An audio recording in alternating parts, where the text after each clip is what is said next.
देखिए आज का जो हम रिवीजन करेंगे वो हिंदी का रिवीजन करेंगे। ठीक है, आज हम टोटल हिंदी का रिवीजन करेंगे, सारे जितने भी इसमें चैप्टर हैं आपके उनका रिवीजन करेंगे। ठीक है, और ये आपकी यूपी ट्रिपल एससी की परीक्षाओं के लिए मैंने इस क्लास को आपके लिए लेकर आया हूँ। ठीक है, जितने भी इसमें क्वेश्चन बनेंगे अधिकतर आपके सब इसमें आ जाएंगे। ठीक है, तो एक बार हिंदी का रिवीजन ज़रूर कर लें। अगर आपने अभी तक मेरी सारी क्लासें नहीं ली थी तो ये मास्टर क्लास में आपकी हिंदी की लेकर आया हूँ। ठीक है, तो आप इसको ज़रूर देखें एक बार। ठीक है, जिससे कि आपको हिंदी का जितने भी क्वेश्चन आएंगे, आपके जितने भी नंबर आएँ अधिक से अधिक इसमें नंबर आ सकें। ठीक है, चलिए शुरुआत करते हैं हिंदी। देखिए, हिंदी का विकास की अगर बात करें, और उससे पहले अगर आपने हमारा YouTube चैनल सब्सक्राइब नहीं किया है तो सब्सक्राइब कर लीजिए। ठीक है, जिससे कि आने वाली कोई भी नोटिफिकेशन जो डालते हैं हम, आपको उसकी जानकारी मिलती रहेगी। चलिए बात करें हिंदी का विकास। देखिए, हिंदी का विकास 3000 भाषाओं में से एक है। ठीक है, हिंदी का विकास 3000 भाषाओं में से एक है। हिंदी की आकृति वियोगात्मक है या विशिष्ट है। ठीक है, देखिए भारत में हिंदी भाषा के कितने प्रकार है? 4 प्रकार है। कौन से? आपका भारोपीय, द्रविड़, आष्ट्रिक और चीनी तिब्बती। सबसे बड़ा जो परिवार है आपका भारोपीय का, यानी कि भाषा का सबसे परिवार कितना? 73% आपका भारोपीय का है। ठीक है, चीनी तिब्बती सबसे छोटा परिवार है। ठीक है, चीनी तिब्बती सबसे छोटा परिवार है। ठीक है, अब बात करें हिंदी को कितने काल में बांटा गया है, तो हिंदी को क्वेश्चन बनता है यहाँ से, हिंदी को कितने काल में बांटा गया है? तो हिंदी को 3 काल में बांटा गया है। प्राचीन हिंदी, मध्यकालीन हिंदी, आधुनिक हिंदी। ठीक है, प्राचीन हिंदी आपकी 1500 से 500 ईस्वी पूर्व, और मध्यकालीन हिंदी 500 ईस्वी पूर्व से 1000 ईस्वी, और आपकी आधुनिक हिंदी 1000 ईस्वी से अब तक। ठीक है, देखिए बात करें प्राचीन हिंदी की, तो प्राचीन हिंदी जो है हमारी, ये है आपकी वैदिक संस्कृत और लेखिक संस्कृत। ठीक है, और मध्यकालीन आपकी पाली, प्राकृतक, अपभ्रंश और अपभट्ट। ठीक है, आधुनिक बांग्ला, असमिया, उड़िया, मराठी, गुजराती और अन्य सभी भाषाएं क्या है आपकी आधुनिक हिंदी है। ठीक है, बात करें हिंदी के विकास की, तो हिंदी का विकास आपका विकास के क्रम की अगर बात करें तो सबसे पहले संस्कृत, फिर उसके बाद पाली, उसके बाद प्राकृतक, अपभ्रंश, अपभट्ट, प्राचीन हिंदी और अब आरंभ हिंदी। ठीक है, तो इसका ये विकास का क्रम है। ठीक है, चलिए अपभ्रंश से आधुनिक भारतीय भाषा का जो विकास हुआ है, अपभ्रंश के भेद की अगर बात करें, देखिए अपभ्रंश से आधुनिक भारतीय भाषा का जो विकास हुआ है, अगर अपभ्रंश की भाषा के भेद की बात करी जाए तो इसमें आती है आपकी शौरसेनी, मागधी, आर्मागधी, खस आती है, ब्राचड़ और महाराष्ट्री। देखिए शौरसेनी में क्या आती है आपकी? शौरसेनी में आती है पश्चिमी हिंदी, गुजराती, राजस्थानी। ठीक है, मागधी में आती है आपकी बिहारी, असमिया, उड़िया, बांग्ला। ठीक है, अर्धमागधी में आती है आपकी पूर्वी हिंदी। ठीक है, अर्धमागधी में क्या आती है आपकी? पूर्वी हिंदी। खस में आती है आपकी पहाड़ी। ठीक है, ब्राचड़ में आती है आपकी पंजाबी और सिंधी। ठीक है, महाराष्ट्री में आती है आपकी मराठी। ठीक है, इसको आप जरूर नोट करते चले। ठीक है, जितने भी आपको मैं करा रहा हूँ ये आपके हिंदी के लिए बहुत उपयोगी है। ठीक है, चलिए शुरू आगे देखें। देखिए अपभ्रंश का वाल्मीकि ने क्या कहा था? स्वयंभू। ठीक है, हिंदी भाषा का शिशुकाल आदिकाल है। ठीक है, हिंदी भाषा का शिशुकाल आदिकाल है। हिंदी भाषा शब्द किस भाषा का है? तो ये फारसी भाषा का है। हिंदी को आम बोलचाल की भाषा में किसने कहा था? तो जॉर्ज ग्रेसन ने कहा था। ठीक है, भारत की सारी लिपियां निकाली गई हैं, तो कहाँ से निकाली गई हैं? ब्राही से। वैदिक आर्यों की ने शुरू किया था, कहाँ से? ब्राही से। ठीक है, भारत की सारी लिपियां कहाँ से निकली हैं? तो ब्राही से निकली हैं। ठीक है, वैदिक आर्यों ने इसे शुरू किया था। देखिए गुप्त काल के आरंभ में ब्राही के 2 भेद थे। ठीक है, गुप्त काल के आरंभ में क्या थे? जो आपकी ब्राही भाषा थी उसके क्या भेद थे? 2 भेद थे। ठीक है, उत्तरी ब्राह्मी और दक्षिणी ब्राह्मी। ठीक है, कितने भेद हो गए? 2 हो गए। ठीक है, चलिए आगे देखें। देखिए उत्तरी ब्राह्मी का स्वरूप। ठीक है, उत्तरी ब्राह्मी का स्वरूप की बात करें तो ये पहले आपका उत्तरी ब्राह्मी, फिर गुप्त लिपि, उसके बाद सिद्धात्मकता लिपि, उसके बाद कुटिल लिपि। कुटिल लिपि के कितने हो गए आपके? 2 भेद हो गए। ठीक है, कितने हो गए? नागरी और शारदा। ठीक है, नागरी और शारदा। ठीक है, अब नागरी के क्या हो गए? पश्चिमी शाखा और पूर्वी शाखा। ठीक है, नागरी के क्या हो गए आपके? पश्चिमी शाखा और पूर्वी शाखा। देखिए पश्चिमी शाखा में क्या क्या आती है आपकी नागरी की? तो इसमें आती है आपकी देवनागरी, राजस्थानी, गुजराती। ठीक है, कैंथी, महाजनी। ठीक है, यह आती है आपकी नागरी में। पूर्वी शाखा में आपकी बांग्ला लिपि, असमिया, उड़िया। ठीक है, ये काय में आती है आपकी? पूर्वी नागरी लिपि में। ठीक है, अब बात करें शारदा की। देखिए शारदा कुटिल लिपि की शारदा लिपि है, उसमें आती है आपकी गुरुमुखी लिपि, लहदा लिपि और शारदा और टाकरी लिपि। ठीक है, बात करें दक्षिणी ब्राही का स्वरूप, देखिए दक्षिणी ब्राही का स्वरूप का अगर क्वेश्चन बनता है तो इसमें आपको कहेंगे दक्षिणी ब्राही का स्वरूप क्या क्या था आपका, तेलुगु, कन्नड़, तमिल, कलिंग लिपि, ग्रंथ लिपि और मलयालम लिपि काय में आती दक्षिणी ब्राही लिपि में। ठीक है, चलिए आगे देखें। हिंदी हिंदू हिंदुस्तान का नारा किसने दिया था, तो ये दिया था प्रताप नारायण मिश्र ने। ठीक है, किसने दिया था, प्रताप नारायण मिश्र ने। देखिए बिहारी भाषा की अगर बात करें, देखिए अगर हम बात करें बिहारी, तो बिहारी में आपकी कौन कौन सी भाषा आती हैं, तो इसमें आती हैं आपकी मैथिली, मगही, भोजपुरी। ठीक है, ये बिहारी भाषा के अंतर्गत आती हैं।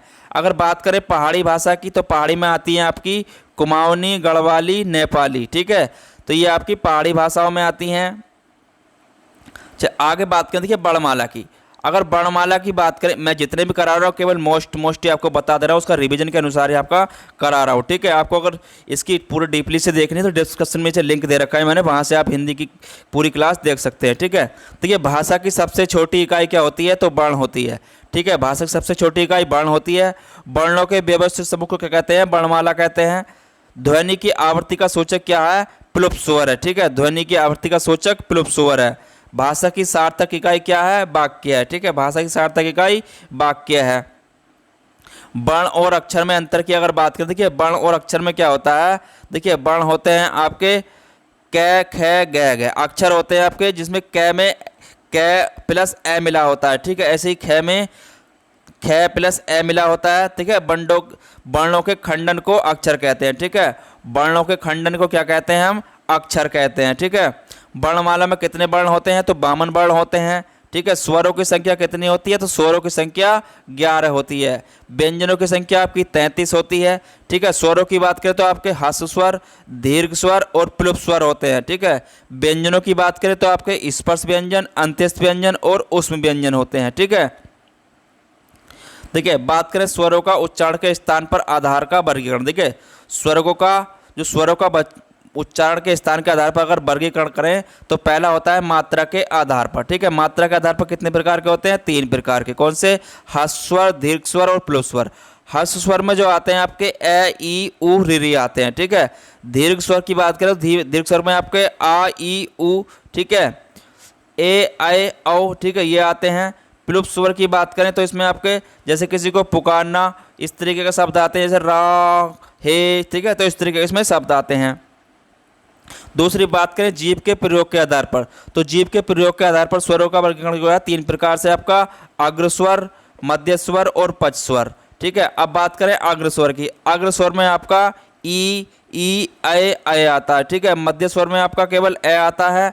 ठीक है, पच स्वर में आपका आ, उ, औ अंग आता है। ठीक है, अब तीसरी बात करें, तीसरा प्रकार पूछता है वो मुख्य द्वार के आधार पर। देखिए मुख्य द्वार के अगर आधार पर बात करें तो इसमें होते हैं आपके विव्रत, अर्धविव्रत, संव्रत और अर्ध संव्रत। ठीक है, देखिए विव्रत क्या होते हैं, जिसमें पूरा मुंह खुल जाए, मतलब जिसमें पूरा मुंह खुलता है, जैसे आपका आ, तो क्या होता है, ये विव्रत होता है। ठीक है, जिसमें अर्धविव्रत क्या होता है, जिसमें आपका आधा मुंह खुले, जैसे ए, ऐ, औ। ठीक है, इसमें क्या होता है, आपका आधा मुंह खुलता है। ठीक है, आगे बात करें संव्रत की, तो संव्रत में आपका मुख द्वार लगभग क्या रहता है, बंद सा ही रहता है। ठीक है, संव्रत में क्या होता है, आपका मुख द्वार बंद सा ही रहता है। ठीक है, जैसे आपका इसमें क्या होता है, अर्ध संव्रत में आपका ई, उ होता है। ठीक है, अर्ध संव्रत में आपका क्या होता है, मुख द्वार लगभग क्या है, बंद ही रहता है। ठीक है, जैसे इसमें मतलब अर्धसंव्रत में क्या होगा, आपका आधा मुंह बंद ही रहता है। इसमें आता है आपका ऐ, औ। ठीक है, देखिए अब बात करें आगे होस्टों की स्थिति के आधार पर जो वर्गीकरण किया है हमने स्वरों का, तो क्या है, आवृतमुखी और व्रतमुखी। ठीक है, अव्रतमुखी और व्रतमुखी। ठीक है, 2 प्रकार किया है। अव्रतमुखी में कौन कौन से आते हैं, आपके ए, आ, ई, ऐ आते हैं। ठीक है, और व्रतमुखी में जो आते हैं आपके उ, ओ आते हैं। ठीक है, ये आते हैं आपके होठों की स्थिति के आधार पर। ठीक है, अब बात करें नासिका के आधार पर। देखिए अगला क्वेश्चन पूछ लेता है वो नासिका के आधार पर जो वर्गीकरण किया है हमने, अनुनासिक मतलब निनासिक और अनुनासिक। ठीक है, नुनासिक और अनुनासिक। ठीक है, तो नुनासिक में क्या आते हैं आपके, देखिए इनमें आते हैं आपके ए, आ, ई। अनुनासिक में आते हैं आपके अंग अंग जिस पे बिंदी लगी रहती है चांद की, वो आपके अनुनासिक में आते हैं। ठीक है, देखिए अन्य दो स्वर जो हैं आपके अंग और अह क्या है आपके अयोग वाह कहते हैं इन्हें, और ये आपके अनुस्वर क्या है, ये विसर्ग स्वर की बोलते हैं इन्हें, और अनुस्वर बोलते हैं। ठीक है, ठीक है, सारे स्वर्गों का सघोष ध्वनि कहते हैं। ठीक है, जितने भी सारे स्वर हैं उन्हें क्या कहते हैं हम, सघोष ध्वनि भी कहते हैं। ठीक है, जितने भी स्वर हैं उन सबको हम सघोष ध्वनि कहते हैं। ठीक है, स्वरों का वर्गीकरण की अगर बात करें तो आपका कायम होता कंठ्य के आधार पर, अगर बात करें तो आपका कंठ्य के आधार पर होता है ए आ अंग जो होता है आपका कंठ्य के आधार पर होता है। ठीक है, ठीक है, दूसरा ई ये तालु के आधार पर होता है, री आपका मूर्धा के आधार पर होता है। ठीक है, औ आपका कोष्ठम कंठोष्ठ्य के आधार पर होता है, ए आपका कंठ तालु के आधार पर होता है। ठीक है, इनका वर्गीकरण।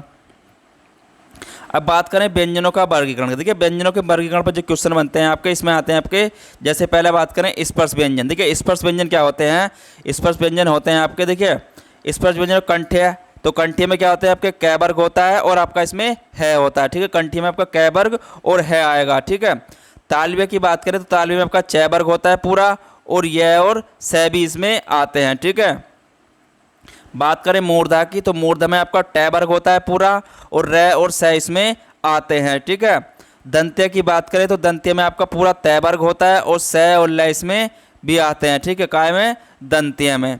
ओष्ठ की बात करें तो इसमें आपका पै वर्ग होता है। ठीक है, ओष्ठ में क्या होता है आपका पै वर्ग होता है। दंतोष्ठ्य की बात करें तो इसमें आपका बै और फै होते हैं, काय में, दंतोष्ठ्य में। ठीक है, चलिए आगे बात करें। देखिए अंत्यस्थ व्यंजन, अंत्यस्थ व्यंजन क्या होते हैं आपके, तो अंत्यस्थ व्यंजन होते हैं आपके य रै ल व होते हैं। ठीक है, य रै ल व क्या होते हैं आपके अंत्यस्थ व्यंजन होते हैं। अगर अर्धस्वर की बात करें, देखिए अंत्यस्थ व्यंजन इसमें य व क्या है आपके अर्धस्वर हैं। ठीक है, य व क्या आपके अंत अर्धस्वर हैं। लुटिंत की बात करें तो रै आपका लुटिंत है। ठीक है, कई बार पूछा जा चुका है। ठीक है, ये क्वेश्चन रै को कई बार पूछ लेता है। पार्शिव की बात करें तो आपका लय क्या है, पार्शिव है। ठीक है, चलिए आगे बात करें ऊष्म व्यंजन या संघर्षी की। देखिए ऊष्म व्यंजन संघर्षी जो होते हैं आपके स जो होते हैं आपके, ये ऊष्म संघर्षी व्यंजन होते हैं। ठीक है, उच्चित या द्विगुण व्यंजन की बात करें, उच्चित या द्विगुण व्यंजन पूछ लेता है कई बार, तो आपके जितने भी बिंदी वाले डेढ़ होते हैं ये आपके उच्चित या द्विगुण व्यंजन होते हैं। ठीक है, देखिए आगत या ग्रहित ध्वनियाँ क्या होती हैं, तो आगत या ग्रहित ध्वनियाँ जिनमें भी आपके कै के बाद यहाँ पर बिंदा लगा रहता है। ठीक है, जिस भी वर्ण के पहले बिंदा लगा रहता है उसे हम आगत ध्वनियाँ या ग्रहित ध्वनियाँ बोलते हैं। ठीक है, संघर्ष स्पर्श संघर्षी। ठीक है, स्पर्श संघर्षी की अगर बात करें तो चय वर्ग आपका स्पर्श संघर्षी है। ठीक है, चय वर्ग जो है आपका स्पर्श संघर्षी है। और संयुक्त व्यंजन की बात करें, संयुक्त व्यंजन आपके छः त्रय ज्ञ होते हैं। ठीक है, छः जो बना है आपका कै और सै से मिलकर बना है, त्रय आपका तय और रै से मिलकर बना है, और ज्ञ आपका जय और वै से मिलकर बना है। ठीक है, तो ये हमारे संयुक्त व्यंजन होते हैं। ठीक है, बात करें वात्सर्य की। देखिए वात्सर्य जो व्यंजन होते हैं आपके ल से न होते हैं। ठीक है, रे ल से और न होते हैं। ठीक है, देखिए अघोष वर्ण क्या होते हैं, अघोष वर्ण क्या होते हैं, वर्ग का पहला दूसरा जो वर्ण होता है। ठीक है, वर्ण यानी कि जो वर्गमाला होती है उसका पहला दूसरा जो वर्ण होते हैं वो आपके अघोष होते हैं, और प्लस स और स क्या है इसमें भी अघोष व्यंजन होते हैं। ठीक है, बात करें सघोष की तो सघोष आपका वर्ग का तीसरा चौथा और पांचवा जो वर्ण होता है।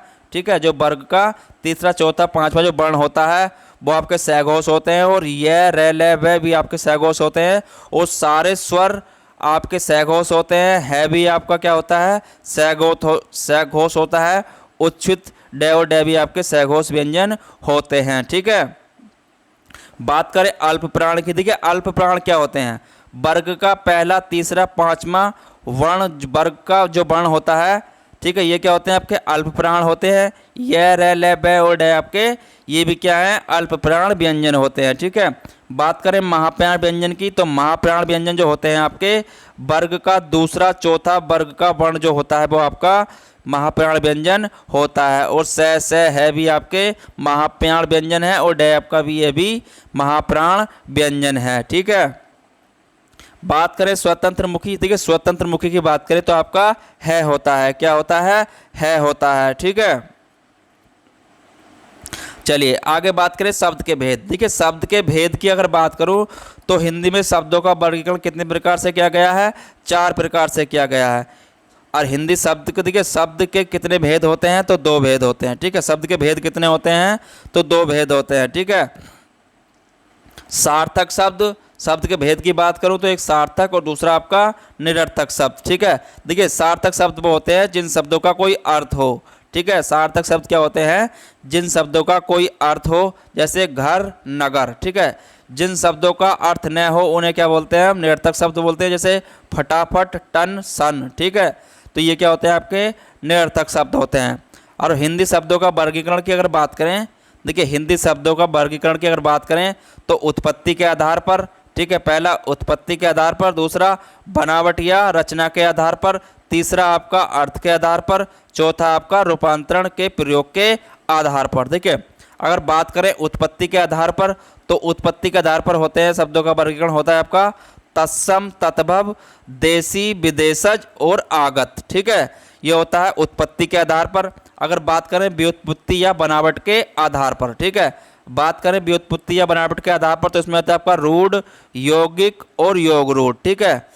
बनावट के आधार पर अगर बात करें तो रूढ़, यौगिक और योग रूढ़, ठीक है। अर्थ के आधार पर अगर बात करें तो अर्थ के आधार पर होता है आपका वाचक, लक्षणा, व्यंजना, एकार्थी, अनेकार्थी, पर्यायवाची, विलोम शब्द। ये काय के आधार पर होते हैं, अर्थ के आधार पर, ठीक है। बात करें रूपांतरण या प्रयोग के आधार पर तो रूपांतरण प्रयोग के आधार पर होते हैं आपके विकारी और अविकारी शब्द, ठीक है। रूपांतरण प्रयोग के आधार पर होते हैं आपके विकारी या अविकारी शब्द, ठीक है। चलिए आगे बात करें उत्पत्ति के आधार पर। देखिए उत्पत्ति के आधार पर जो पहला है हमारा, उत्पत्ति के आधार पर पहला तत्सम की बात करें तो संस्कृत के शब्दों का ज्यों का त्यों प्रयोग होता है, उन्हें क्या कहते हैं, हम तत्सम शब्द कहते हैं, ठीक है। बात करें तद्भव की तो तद्भव क्या होता है, संस्कृत के शब्दों में थोड़ा हेर फेर करके बने शब्द क्या होते हैं, तद्भव होते हैं, ठीक है। बात करें देसी शब्दों की तो देसी शब्द क्या होते हैं, देश में जन्मा शब्द क्या होता है आपका, देसी शब्द होता है, ठीक है। विदेशी शब्दों की बात करें तो विदेशों के शब्द का प्रयोग जो करते हैं हम वो विदेशी शब्द कहलाते हैं, ठीक है। चलिए बात करें आगे व्युत्पत्ति के या बनावट के आधार पर। देखिए दूसरा बात करें व्युत्पत्ति या बनावट के आधार पर जो शब्दों का वो किया है वर्गीकरण, रूढ़, ठीक है। पहला है रूढ़, जिन शब्दों के सार्थक खंड न हो, अर्थात जो अन्य शब्दों के मेल से न बने हों, ठीक है, तो उन्हें क्या कहते हैं, हम रूढ़ शब्द कहते हैं। जैसे घर, राम, चावल, दाल, ठीक है, तो ये क्या कहलाते हैं, हमारे रूढ़ शब्द कहलाते हैं, ठीक है। बात करें यौगिक शब्द की तो यौगिक शब्द क्या होते हैं, जो 2 या 2 से अधिक शब्दों के योग से बने हों तो वो क्या कहलाते हैं, आपके यौगिक शब्द कहलाते हैं, ठीक है। जैसे आपका विज्ञान है तो विज्ञान कैसे बने, आपका बी प्लस ज्ञान से। ऐसे ही विद्यालय आपका विद्या प्लस आल्य, ठीक है। विद्यार्थी विद्या प्लस अर्थी, ठीक है। जो 2 शब्दों से मिलकर बने होते हैं उन्हें क्या कहते हैं, हम यौगिक शब्द कहते हैं, ठीक है। बात करें अगला योग रूट की। देखिए योग रूट शब्द क्या होते हैं, कोई शब्द जो यौगिक तो हो परंतु वो सामान्य अर्थ न देकर कोई विशेष अर्थ देता हो, ठीक है। कोई शब्द जो यौगिक तो हो परंतु वो सामान्य अर्थ न देकर क्या देता हो, कोई विशेष अर्थ देता हो तो क्या कहलाता है, आपका योग रूट कहलाता है, ठीक है। जैसे आपका पीताम्बर, ठीक है, लंबोदर, नीलकंठ। लंबोदर लंबा है जिसका उदर, ठीक है, तो तीसरा अर्थ दे रहा है, ठीक है। पीताम्बर, पीत में अंबर, ठीक है। नीला कंठ, जी नीला है जिसका कंठ, ठीक है। तो इस प्रकार के क्या कहलाते हैं, आपके योग रूट शब्द कहलाते हैं, ठीक है।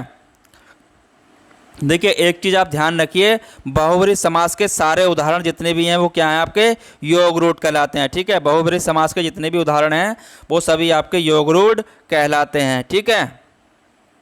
चलिए आगे बात करें, अर्थ के आधार पर होता है, ठीक है। एक क्या होता है आपका अर्थ के आधार पर, ठीक है। अर्थ के आधार पर आपका अगर बात करें, देखिए अर्थ के आधार पर अगर बात करें तो पहला होता है आपका वाचक, जिसे बोलते हैं अभिधा। जिस शब्द का सीधा या सीधा अर्थ लिया जाए, अर्थात जो शब्द का अर्थ हो वही समझा जाए तो उसे कहते हैं हम वाचक शब्द कहते हैं। जैसे घर, नगर, सड़क, राम, मोहन, ठीक है।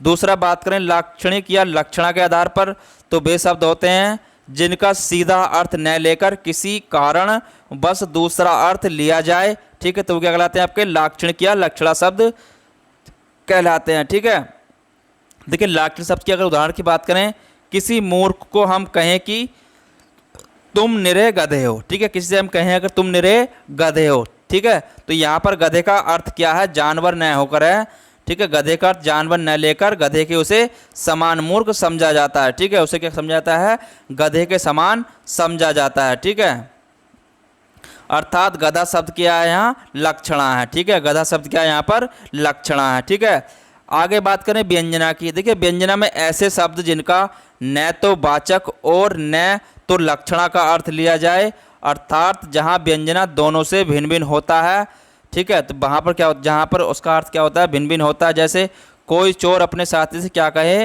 रात कितनी अंधेरी है, ठीक है, तो यहाँ रात का मतलब ये नहीं है, तो यहाँ कहने का उनका तात्पर्य है कि रात की विशेषता नहीं बताई जा रही है, बल्कि ये कह रहा है कि चोरी के लायक शानदार रात है। ठीक है, रात जो है वो चोरी के लायक है। ठीक है, देखिए तीनों व्यंजना लक्षणावाचक को शब्द की शक्ति भी कहते हैं। ठीक है, क्या कहते हैं, हमें शब्द की शक्ति भी कहते हैं। ठीक है, इन्हें शब्द शक्ति कहा जाता है। ठीक है, इन्हें क्या कहा जाता है, शब्द शक्ति भी कहा जाता है, किसे, व्यंजना लक्षणावाचक को। ठीक है, देखिए अब बात करें आगे अर्थ के आधार पर, तो अर्थ के आधार पर जो होते हैं आपके एकार्थी, अनेकार्थी। देखिए पहले एकार्थी की बात करें अर्थ के आधार पर, तो जिन शब्दों का केवल एक अर्थ होता है तो क्या कहते हैं, एकार्थी। अनेकार्थी क्या होते हैं, जिन शब्दों का एक से अधिक अर्थ होता है तो वो क्या कहलाते हैं आपके अनेकार्थी। ठीक है, पर्यायवाची की बात करें, जो समान अर्थ दें वो क्या कहलाते हैं आपके पर्यायवाची। विपरीतार्थी क्या कहलाते हैं, जो उल्टा विपरीत अर्थ दें तो विपरीतार्थी कहलाते हैं। ठीक है, तो ये हो गए आपके अर्थ के आधार पर। ठीक है, अब बात करें रूपांतरण के आधार पर। देखिए रूपांतरण के आधार पर शब्दों का भेद जो होता है, दो विकारी और आपका अविकारी शब्द। ठीक है, रूपांतरण के आधार पर अगर भेद की बात करें तो विकारी और अविकारी शब्द। देखिए विकारी शब्द क्या होते हैं, संज्ञा लिंग वचन के आधार पर मूल शब्द का रूपांतरण हो। ठीक है, क्या हो, मूल शब्द का रूपांतरण हो। ठीक है, जैसे विकारी शब्द के भेद क्या होते हैं आपके, संज्ञा सर्वनाम क्रिया विशेषण। ठीक है, संज्ञा सर्वनाम क्रिया विशेषण काय के भेद हैं आपके ये विकारी शब्द के। अब बात करें अविकारी शब्द की। देखिए अविकारी शब्द की अगर बात करें, संज्ञा लिंग कारक वचन के आधार पर परिवर्तन न हो। ठीक है, इनमें क्या हो, परिवर्तन न हो। ठीक है, और अविकारी शब्द के अगर भेद की बात करें तो इसमें क्रिया विशेषण, संबंध बोधक, समुच्चय बोधक और आपका विस्मय बोधक काय के आधार पर हैं अविकारी शब्द के भेद होते हैं। ठीक है, देखिए ये चारों क्या हैं आपके अव्यय शब्द के भेद कहलाते हैं। ठीक है, ये काय के भेद कहलाते हैं आपके अव्यय शब्द के भी भेद कहलाते हैं। ठीक है, अव्यय शब्द क्या होता है, अविकारी ही होता है। ठीक है, अव्यय क्या होता है आपका, अविकारी शब्द ही होता है। ठीक है, चलिए अब बात करें विकारी शब्द की। ठीक है, विकारी शब्द की अगर बात करी जाए तो विकारी शब्द क्या होता है, संज्ञा। इसमें पहले संज्ञा की बात करें, किसी का भी एक स्तर नाम जो होता है वो उसका संज्ञा होता है, जैसे रामपुर कानपुर। ठीक है, अब बात करें संज्ञा के भेद की। देखिए संज्ञा के भेद कितने होते हैं, तो एक संज्ञा के भेद की बात करें व्युत्पत्ति के आधार पर और अर्थ की दृष्टि के आधार पर। देखिए व्युत्पत्ति के आधार पर अगर बात करें तो रूढ़, यौगिक और आपका योग रूढ़। ठीक है, व्युत्पत्ति के आधार पर क्या होगा, रूढ़, यौगिक और योग रूढ़। ठीक है, अर्थ की दृष्टि के आधार पर अगर बात करें तो व्यक्तिवाचक। ठीक है, व्यक्तिवाचक क्या होता है, किसी वस्तु का नाम। ठीक है, राम, आदर्श, कानपुर, गंगा क्या है, व्यक्तिवाचक संज्ञा हो गए। ठीक है, जातिवाचक संज्ञा की बात करें तो जातिवाचक संज्ञा में क्या होता है, जाति का बोध कराते हैं। ठीक है, जातिवाचक संज्ञा में जाति का बोध कराते हैं, जैसे आपका नदी, पर्वत, लड़का, लड़की। ठीक है, बात करें द्रव्यवाचक संज्ञा की तो द्रव्यवाचक संज्ञा में क्या होता है, ऐसा पदार्थ जिससे वो वस्तु बनी हो। ठीक है, ऐसा पदार्थ जिससे क्या वो वस्तु बनी हो। ठीक है, जैसे सोना, घी, धुआं। ठीक है, ये क्या है आपके द्रव्यवाचक संज्ञा है। आगे बात करें समूहवाचक संज्ञा की तो समुदाय का जो बोध कराएं तो वो समूहवाचक कहलाते हैं, जैसे सेना, सभा। ठीक है, तो ये क्या कहलाते हैं आपके समूहवाचक कहलाते हैं। ठीक है, आगे बात करें भाववाचक संज्ञा की तो भाववाचक संज्ञा वो होती है जिससे भाव गुण दशा का बोध होता है। ठीक है, भाववाचक क्या होती है, जिससे भाव गुण दशा का बोध होता है। ठीक है, जैसे क्रोध हो गया, मिठास हो गया, ठीक है, कलीमा हो गया, ठीक है। तो ये काय का बोध करा रहे हैं आपके भाववाचक संज्ञा का जो बोध कराते हैं तो भाववाचक संज्ञा कहलाती है, ठीक है। चलिए आगे बात करें सर्वनाम की। देखिए सर्वनाम की अगर बात करें तो सर्वनाम के बदले, देखिए संज्ञाओं के बदले जो प्रयोग होता है, ठीक है, तो उन्हें क्या कहते हैं, हम सर्वनाम कहते हैं। जैसे मैं, मैंने, तुम, वह, ठीक है। जहाँ पर भी संज्ञाओं के बदले का जो प्रयोग होता है उसे हम सर्वनाम कहते हैं, ठीक है। सर्वनाम के भेद कितने होते हैं, तो सर्वनाम के 6 भेद होते हैं, ठीक है। पहला होता है आपका पुरुषवाचक, ठीक है। पुरुषवाचक में क्या आता है, जो स्त्री पुरुष के नाम के बदले में आए, ठीक है, जो स्त्री या पुरुष के नाम के बदले में आए तो पुरुषवाचक सर्वनाम होते हैं, ठीक है। ये कितने हैं आपके, 3 प्रकार हैं। पुरुषवाचक सर्वनाम के कितने प्रकार हैं, 3 प्रकार हैं। इसमें आता है आपका पहला जो आता है आपका उत्तम पुरुष, दूसरा आता है मध्यम पुरुष, तीसरा आता है इसमें अन्य पुरुष, ठीक है। उत्तम पुरुष में जो आता है आपका मैं और हम आता है, मध्यम पुरुष में जो आता है आपका तुम, आप, तूने, तुझे, तुझको, ठीक है, ये शब्द आते हैं। अन्य पुरुष की अगर बात करूं तो वह, यह, वे, ये, इन, उन, उनसे इसमें शब्द आते हैं, ठीक है। आगे बात करें हम निश्चयवाचक, ठीक है। निश्चयवाचक क्या होते हैं, निश्चयवाचक होते हैं जो किसी वस्तु का निश्चयात्मक का संकेत दें, ठीक है, मतलब किसी निश्चितता का बोध कराएं तो वहाँ पर क्या कहलाते हैं आपके निश्चयवाचक सर्वनाम कहलाते हैं, ठीक है। देखिए मैंने आपको अभी बताया था, ठीक है, आपके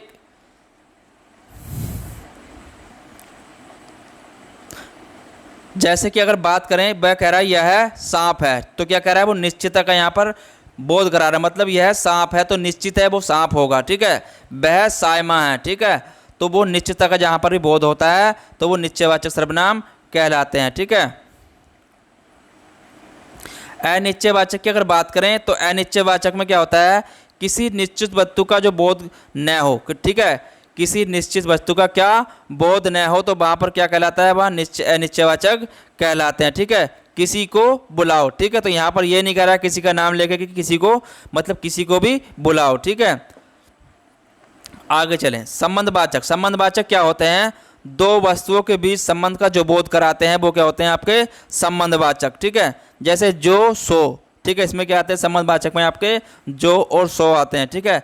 प्रश्नवाचक की अगर बात करें तो प्रश्नवाचक में जिस सर्वनाम से प्रश्न का बोध हो, ठीक है। प्रश्नवाचक सर्वनाम क्या होते हैं, जिस सर्वनाम से प्रश्न का बोध हो, ठीक है। जैसे कौन, क्या, कहाँ, कैसे, ठीक है। आगे बात करें निजवाचक सर्वनाम की। देखिए निजवाचक सर्वनाम क्या होते हैं, जिस सर्वनाम से किसी कर्ता का बोध होता है, ठीक है, तो वहाँ क्या होता है आपका निजवाचक सर्वनाम होता है, ठीक है। जैसे आप, ठीक है, तो आप क्या हो गया यहाँ पर निजवाचक सर्वनाम हो गया, ठीक है। चलिए आगे बात करें विशेषण की। देखिए आगे बात करें विशेषण की तो विशेषण क्या होते हैं, संज्ञा या सर्वनाम की विशेषता बतलाने वाले को क्या कहते हैं, हम विशेषण कहते हैं, ठीक है। देखिए विशेषण और विशेष्य की बात करें, विशेषण और विशेष्य, देखिए विशेषण क्या होते हैं, जो शब्द विशेषता बताएं वो क्या कहलाते हैं आपके विशेषण, जिसकी विशेषता बताई जा रही है वो क्या होते हैं आपके विशेष्य, ठीक है। जो शब्द विशेषता बताएं वो विशेषण, जिसकी विशेषता बताई जा रही है वो विशेष्य, ठीक है। जैसे गोरी नेहा हंसती है, ठीक है, गोरी नेहा हंसती है, ठीक है, तो यहाँ पर विशेषण क्या हो गया आपका गोरी हो गया, ठीक है, और विशेष्य क्या हो गया यहाँ पर नेहा हो गया, ठीक है। अब बात करें विशेषण के भेद की। देखिए विशेषण के जो भेद होते हैं आपके 4 प्रकार के होते हैं, ठीक है। कितने प्रकार के होते हैं विशेषण के भेद, 4 प्रकार के। पहला है आपका सार्वनामिक, ठीक है, यह संकेतवाचक बोलते हैं जिसे, जो सर्वनाम शब्द विशेषण की तरह प्रयुक्त होते हैं, ठीक है, उन्हें हम सार्वनामिक विशेषण बोलते हैं, ठीक है। जैसे यह मेरा घर है, ठीक है, यह मेरा घर है, यह किताब फटी है, ठीक है। तो यहाँ पर सार्वनामिक विशेषण क्या है आपका यह, ठीक है, और वह किताब फटी है, ठीक है। गुणवाचक विशेषण की अगर बात करें तो गुणवाचक विशेषण क्या होते हैं, जो शब्द संज्ञा सर्वनाम के गुण, धर्म, आकार, रंग का, दशा का बोध कराएं तो वो क्या कहलाते हैं गुणवाचक विशेषण कहलाते हैं, ठीक है। जैसे यह मेरी नई कुर्ती है, ठीक है, तो काय का गुण का बोध करा रहे हैं वो नई का, ठीक है। अगला आता है आपका परिमाण वाचक विशेषण, जो शब्द किसी वस्तु के परिमाण, नाप, तोल का बोध कराते हो तो वहाँ पर परिमाण बोधक जो होता है आपका विशेषण होता है, ठीक है। देखिए बात करें परिमाणवाचक के भेद कितने होते हैं, तो परिमाणवाचक के भेद होते हैं आपके दो होते हैं, ठीक है। कितने होते हैं? दो, निश्चित परिमाणवाचक, ठीक है, और अनिश्चित परिमाणवाचक, ठीक है। एक होता है निश्चित और एक होता है आपका अनिश्चित परिमाणवाचक, ठीक है। तो निश्चित परिमाणवाचक में क्या हो गया, जैसे कह लगे हम 4 सेर दूध, 10 किलो आम, 5 कुंटल गेहूं, ठीक है। तो ये क्या हो गया आपका निश्चित परिमाणवाचक हो गया, ठीक है। अब बात करें अनिश्चित परिमाणवाचक की, जैसे कह दें बहुत घी, थोड़ी मतलब थोड़ी सब्जी, अधिक चीनी, ठीक है। तो इस तरह क्या हो गया आपके अनिश्चित परिमाणवाचक शब्द हो गए, ठीक है। चलिए आगे बात करें। देखिए संख्यावाचक क्या होते हैं। संख्यावाचक की अगर बात करें तो संख्यावाचक में होते हैं जिससे वस्तुओं की संख्या का बोध होता है, उन्हें हम संख्यावाचक कहते हैं, ठीक है। संख्यावाचक क्यों होते हैं आपके, ये कितने प्रकार के होते हैं आपके? 5 प्रकार के, ठीक है। देखिए तो संख्यावाचक विशेषण की बात करें तो ये कितने प्रकार के होते हैं आपके? 5 प्रकार के, ठीक है। पहला होता है आपका गणनावाचक, जैसे कह लेंगे 1 2 3 4 5, ठीक है। दूसरा होता है आपका क्रमवाचक, पहला दूसरा तीसरा, ठीक है। तो इस प्रकार कह लेंगे। तीसरा होता है आपका आवर्तीवाचक, जैसे दुगना तिगना चौगुना, ठीक है। समुदायवाचक, चारों आठों सातों, ठीक है। प्रत्येक वाचक में क्या होता है आपका? हर एक का बोध कराते हैं, इनके प्रत्येक वस्तु का व्यक्ति का बोध कराते हैं, ठीक है। तो क्या कहते हैं आपके? प्रत्येक वाचक, ठीक है। देखिए एक चीज पूछता है आपका प्रविशेषण। प्रविशेषण क्या होते हैं? जो शब्द विशेषणों की भी विशेषता बताएं तो उन्हें हम प्रविशेषण कहते हैं, ठीक है। जैसे कि बात करें एग्जाम्पल्स की, वह बहुत तेज दौड़ता है, ठीक है। क्या है?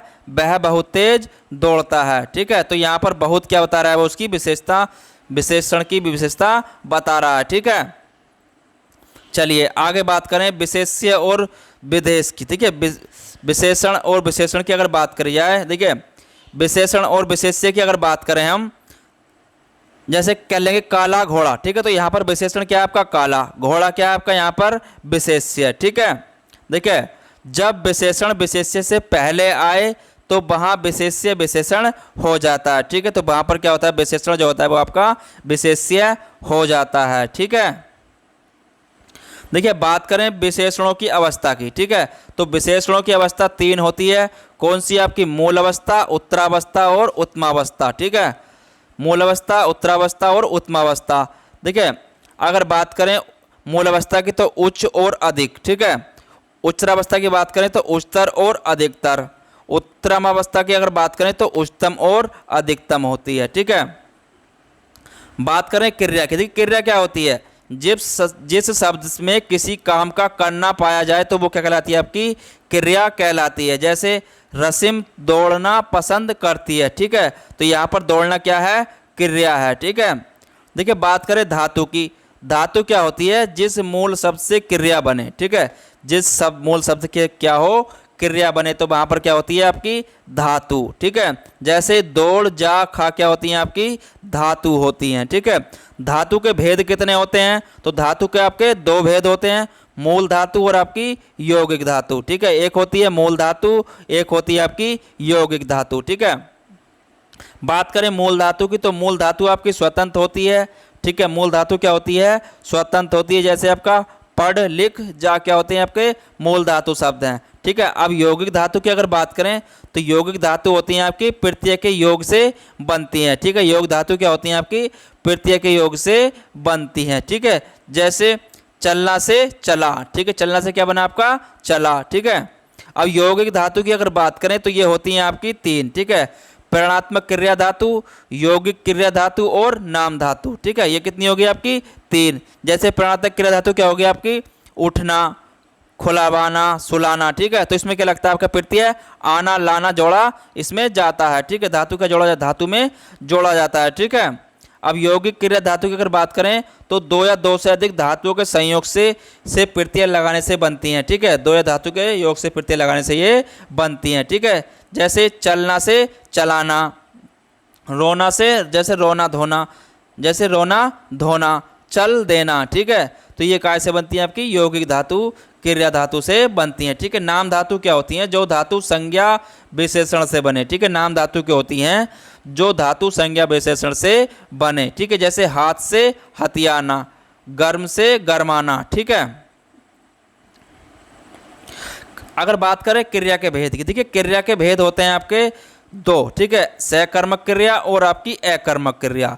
देखिए सकर्मक क्रिया क्या होती है, जैसे इसमें क्या होता है, देखिए सकर्मक क्रिया में अगर बात करें तो ये कितने प्रकार की होती है आपकी, दो, द्वैकर्मक और संयुक्त। ठीक है, देखिए सकर्मक जैसे रीता आम खाती है। ठीक है, तो यहाँ पर क्या कर रही है, आपका कर्म कर रही है। ठीक है, तो आम खाने का क्या कर रही है, वो कर्म कर रही है। ठीक है, तो आप इनको याद रखिए, क्रिया कितनी होती है आपकी, दो प्रकार की। ठीक है, देखिए जिस क्रिया का फल कर्म पर पड़े तो वहाँ सकर्मक क्रिया होगी। ठीक है, जिस क्रिया का फल कर्ता पर पड़ता है तो वहाँ पर अकर्मक क्रिया होगी।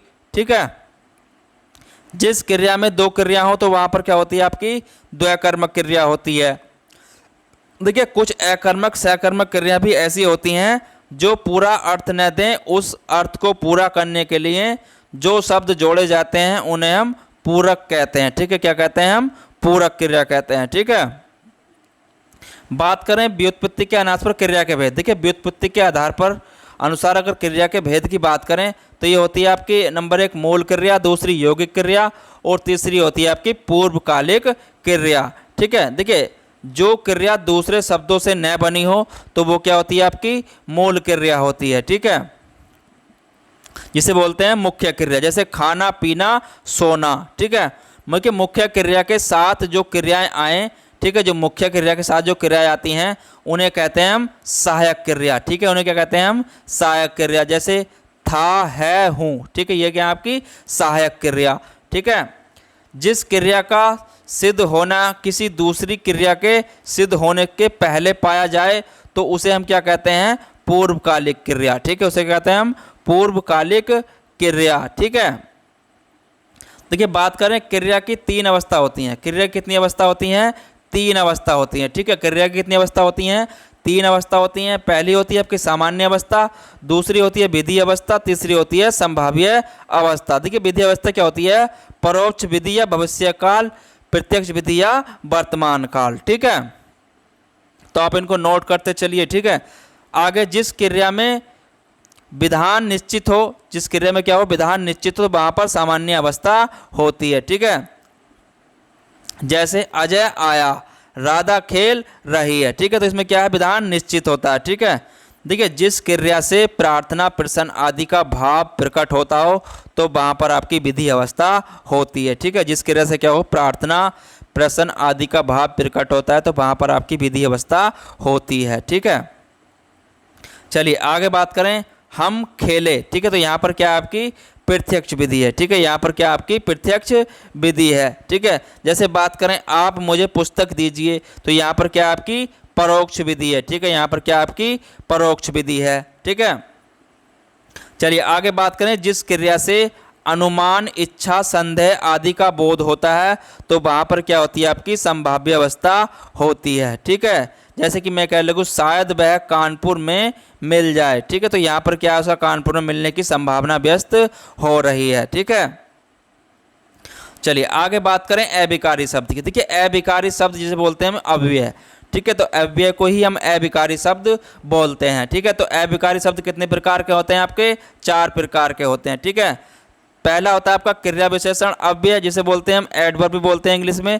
ऐसा शब्द जो क्रिया की विशेषता बताता हो, ठीक है, तो वो क्या कहलाता है, आपका अव्यय कहलाता है। ठीक है, अव्यय के कितने प्रकार होते हैं, 4 प्रकार। ठीक है, कौन कौन से, आपका समयवाचक, मात्रावाचक, स्थानवाचक और रीतिवाचक। देखिए समय बोलते हैं जैसे कालवाचक, मात्रा मतलब परिमाणवाचक और स्थानवाचक और रीतिवाचक। देखिए समयवाचक मतलब काल का भाव होता है, समयवाचक में होता है काल का भाव होता है, मात्रावाचक में मतलब परिमाण कितना का भाव होता है। ठीक है, स्थानवाचक में कहाँ का भाव होता है, रीतिवाचक में काम करने का तरीका होता है, मतलब कैसे का भाव होता है। ठीक है, देखिए जिन वाक्यों में कहाँ का भाव हो, भाव निकले, वहाँ क्या होता है आपका स्थानवाचक होता है। ठीक है, जहाँ पर जिन वाक्यों में कहाँ का भाव निकले तो वहाँ पर आपका स्थानवाचक होता है। ठीक है, जैसे अगर बात करूं रमेश बहुत पढ़ता है, ठीक है, तो यहाँ पर क्या है, मात्रावाचक है, ठीक है, क्योंकि रमेश क्या है यहाँ पर बहुत पढ़ता है, ठीक है। आगे बात करें धीरे बोलता है, वह धीरे बोलता है, ठीक है, तो यहाँ पर धीरे क्या है आपका रीतिवाचक है, ठीक है, तो वह कैसे बोलता है, धीरे बोलता है, ठीक है, तो कैसे बोलता है यहाँ पर धीरे बोलता है। अगला देखें बच्चे अंदर चले गए, ठीक है, तो यहाँ पर अंदर जो है आपका मतलब कहाँ गए, अंदर चले गए, ठीक है, तो यहाँ पर कहाँ का बोध हो रहा है, तो ये आपका स्थानवाचक हो गया, ठीक है। आगे बात करें वह प्रतिदिन व्यायाम करता है, ठीक है, तो वो क्या करता है प्रतिदिन, मतलब यहाँ पर कब करेगा, मतलब प्रतिदिन करेगा, ठीक है, तो यहाँ पर कालवाचक का बोध हो रहा है, ठीक है। चलिए आगे बात करें संबंध बोधक की। देखिए संबंध बोधक जो शब्द संज्ञा सर्वनाम के बाद आकर उस संज्ञा या सर्वनाम का संबंध वाक्य के दूसरे शब्द में दिखाते हैं तो वहाँ क्या होता है आपका संबंध बोधक होता है, ठीक है। जैसे कौरव सेना समेत मारे गए, मतलब यहाँ पर क्या आया है, कौन मारे गए, कौरव सेना समेत मारे गए, ठीक है। ऐसे आगे बात करें यह चोरी कुछ दिन पहले हुई है, ठीक है, तो यहाँ पर क्या है आपका संबंध कुछ दिन पहले से, ठीक है। चलिए आगे बात करें समुच्चय बोधक की। देखिए समुच्चय बोधक क्या होते हैं, जिसे बोलते हैं कंजक्शन, तो ये दो वाक्यों को परस्पर जोड़ने वाले समुच्चय बोधक कहलाते हैं, ठीक है, दो वाक्यों को जो जोड़ते हैं वो आपके क्या कहलाते हैं, समुच्चय बोधक कहलाते हैं, ठीक है। ये कितने प्रकार के होते हैं आपके, दो प्रकार के होते हैं, ठीक है, कितने प्रकार के होते हैं, दो प्रकार के होते हैं, एक होता है संयोजक और एक होता है आपका वियोजक, ठीक है। संयोजक क्या होता है, किन्हीं दो वाक्यों को जोड़ना, क्या कहलाता है आपका संयोजक। वियोजक क्या होता है आपका, किन्हीं दो वाक्यों को तोड़ना, ठीक है, तो क्या कहलाता है आपका वियोजक कहलाता है, ठीक है। जैसे अगर उदाहरण की बात करें, हंस दूध और पानी को अलग कर देता है, ठीक है, तो यहाँ पर क्या कर रहा है, वो दोनों को अलग कर रहा है, ठीक है, यहाँ पर क्या होगा आपका वियोजक हो गया, ठीक है। तुम बहुत मेहनती थे लेकिन तुम सफल न हो सके, ठीक है। दूसरी बात करें विस्मयबोधक अव्यय की। देखिए आगे बात करें विस्मयबोधक अव्यय की, तो इन्हें क्या बोलते हैं, जहाँ पर हर्ष शोक विस्मय आदि का बोध होता हो तो वहाँ पर आपका विस्मयबोधक अव्यय होता है, ठीक है। जैसे एग्जाम्पल्स की बात करें, वाह क्या छक्का मारा, तो ठीक है यहाँ पर हर्ष है, ठीक है, वाह क्या कर रहा है, यहाँ पर हर्ष हो रहा है उससे, ठीक है। ओ मज़ा आ गया, ठीक है, तो यहाँ भी हर्ष है। हाय क्या हो गया, ठीक है, तो यहाँ पर हाय जो है आपका क्या है, आपका विस्मयबोधक मतलब विषाद उत्पन्न होता है, ठीक है, तो यहाँ पर क्या होगा आपका विस्मयबोधक अव्यय होगा, ठीक है।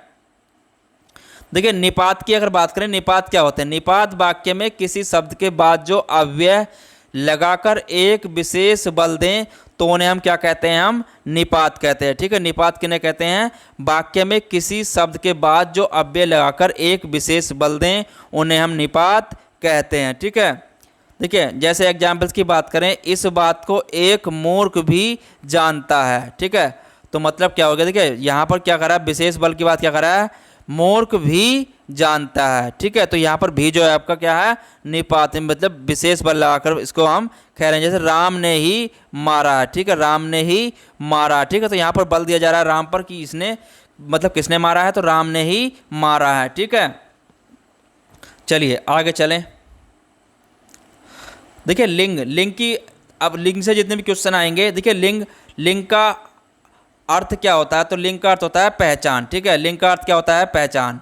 लिंग के भेद की बात करें तो आपके हिंदी व्याकरण में कितने होते हैं आपके लिंग, दो प्रकार के होते हैं, एक होता है आपका स्त्रीलिंग, दूसरा होता है आपका पुल्लिंग, ठीक है, स्त्रीलिंग और पुल्लिंग। देखिए स्त्री वर्ग का जो बोध करवाए तो वहाँ स्त्रीलिंग होता है, जो पुरुष वर्ग का बोध कराए वहाँ पर पुल्लिंग होता है, ठीक है।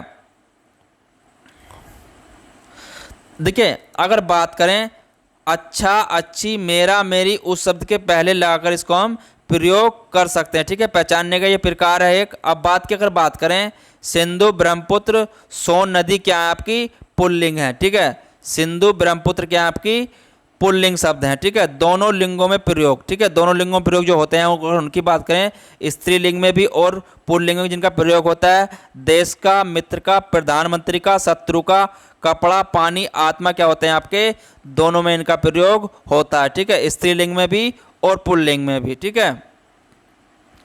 देखिए अगर बात करें तो कवि का स्त्रीलिंग क्या होगा, कवित्री। ठीक है, विद्वान का क्या होगा, स्त्रीलिंग विदुषी। नेता का नेत्री होगा, महान का महती होगा, साधु का साध्वी होगा, लेखक का लेखिका स्त्रीलिंग होगा। ठीक है, अब बात करें वचन की। देखिए वचन कितने प्रकार के होते हैं, तो वचन आपके दो प्रकार के होते हैं, एक वचन और बहुवचन। ठीक है, एक वचन में आपका लड़का हो गया और बहुवचन में आपके बहुत सारे लड़के हो गए। ठीक है, देखिए कुछ मतलब कुछ क्या है सदैव बहुवचन में ही प्रयुक्त होते हैं। ठीक है, कुछ क्या शब्द जो हैं आपके बहुवचन में ही प्रयुक्त होते हैं। जैसे आपका आंसू एक बहुवचन में ही आता है, केस यानी कि बाल जिन्हें बोलते हैं, समाचार और प्रजा, रोम, होश, प्राण, दर्शन, हस्ताक्षर, लोग क्या आते हैं आपके हमेशा बहुवचन में ही इनका प्रयोग हम करते हैं। ठीक है, कुछ शब्द क्या हैं आपके हमेशा क्या हैं एक वचन में आते हैं। ठीक है, कुछ शब्द हैं आपके जो हमेशा एक वचन में आते हैं, जैसे आपका जनता हो गया, माल हो गया, सोना हो गया, घृणा हो गया, प्यार हो गया, ये क्या आते हैं आपके एक वचन में ही हम इनका प्रयोग करते हैं। ठीक है, देखिए नोट कर लें आप एक चीज़, व्यक्तिवाचक, द्रव्यवाचक, भाववाचक संज्ञा हमेशा क्या होती है एक वचन होती है। ठीक है, व्यक्तिवाचक, द्रव्यवाचक, भाववाचक संज्ञा जो होती है हमेशा एक वचन में रहती है। ठीक है, देखिए आदर सम्मान के लिए बहुवचन का प्रयोग होता है। ठीक है, आदर सम्मान के लिए जो होता है आपका बहुवचन का प्रयोग होता है। जैसे पिताजी आ रहे हैं, ठीक है, तुलसी श्रेष्ठ कवि थे। ठीक है, तो यहाँ पर आदर सम्मान सूचक शब्द के लिए काय का प्रयोग होता है, बहुवचन का प्रयोग होता है। ठीक है,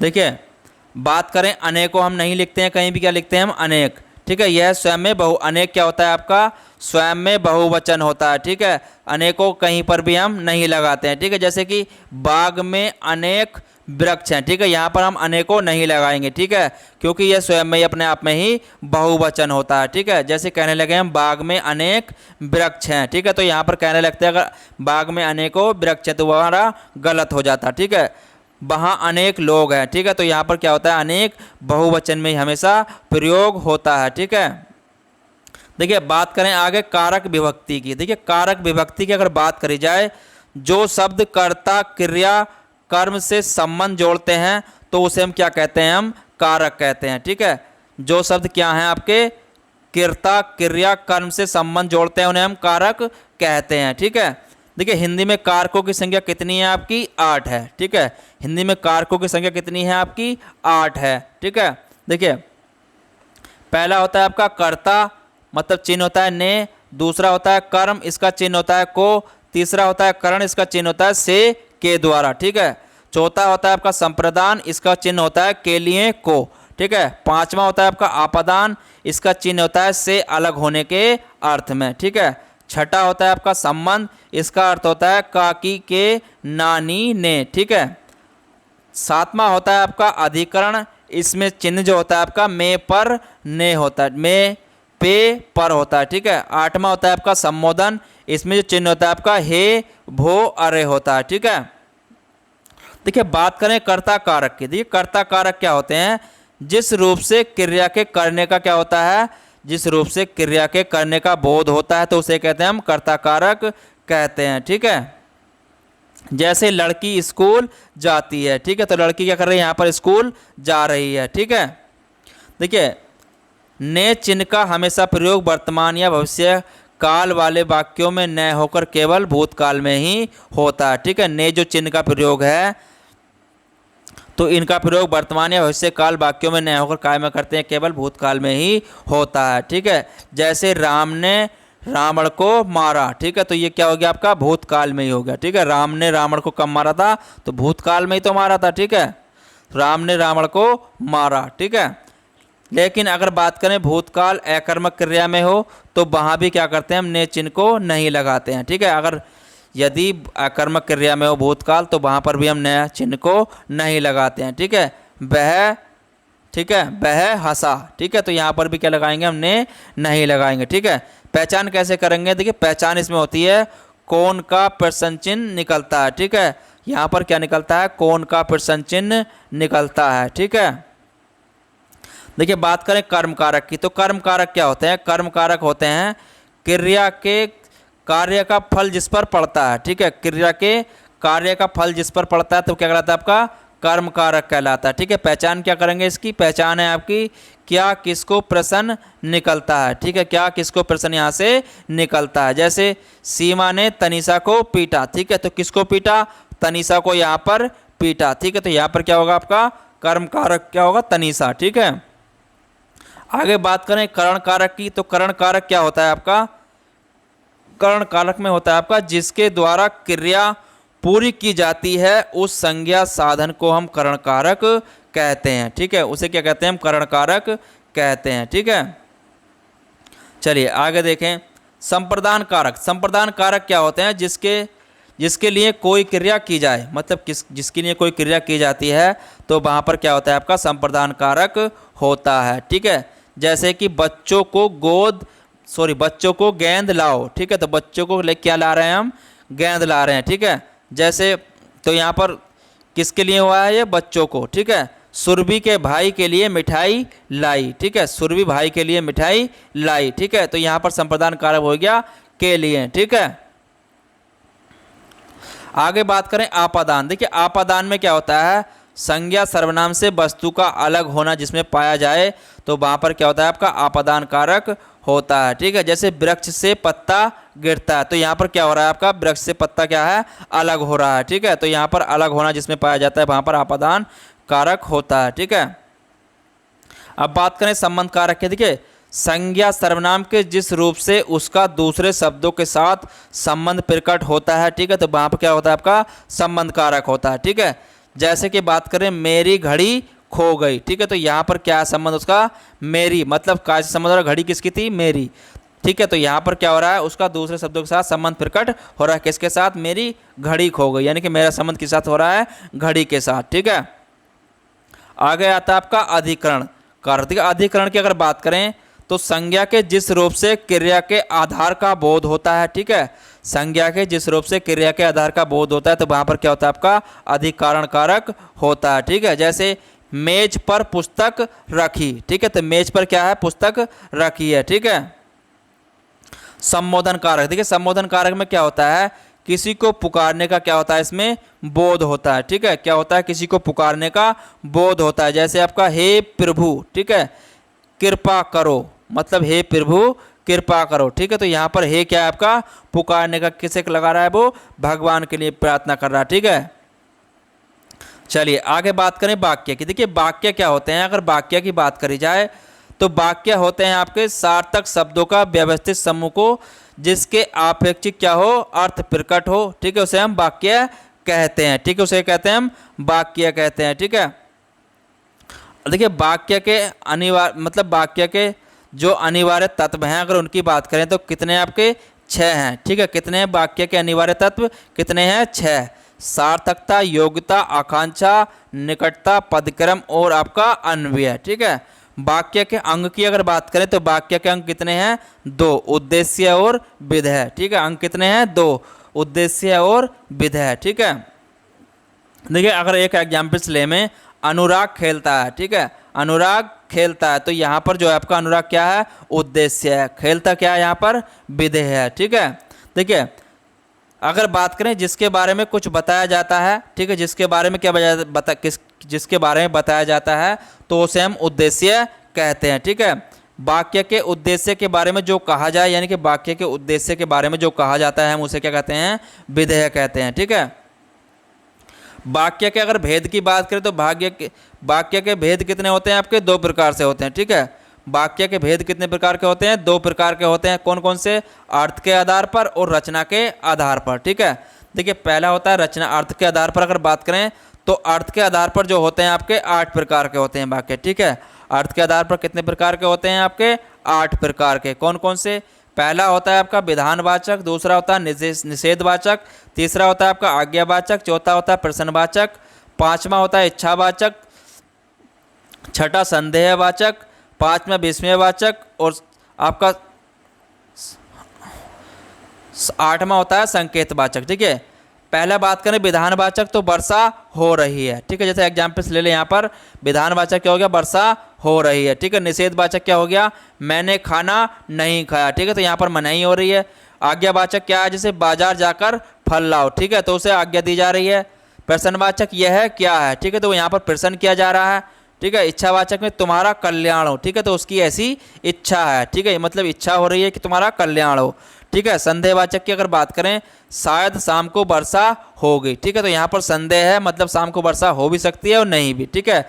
विस्मयवाचक में क्या होता है, देखिए शाबाश अच्छा काम हो जाए, मतलब यहाँ पर क्या हो रहा है उसका, उसको हम क्या दे रहे हैं, ये हमारी क्या है, विस्मय है, ठीक है, विष है, ठीक है, मतलब तुम्हारा अच्छा काम हो जाए। संकेतवाचक में अगर बात करें, यदि तुम मेहनत करते तो पास हो जाते, ठीक है, तो यहाँ पर क्या कर रहा है वो, ऐसा संकेत दे रहा है उसे, ठीक है, कि अगर तुम मेहनत करते तो पास हो जाते, ठीक है।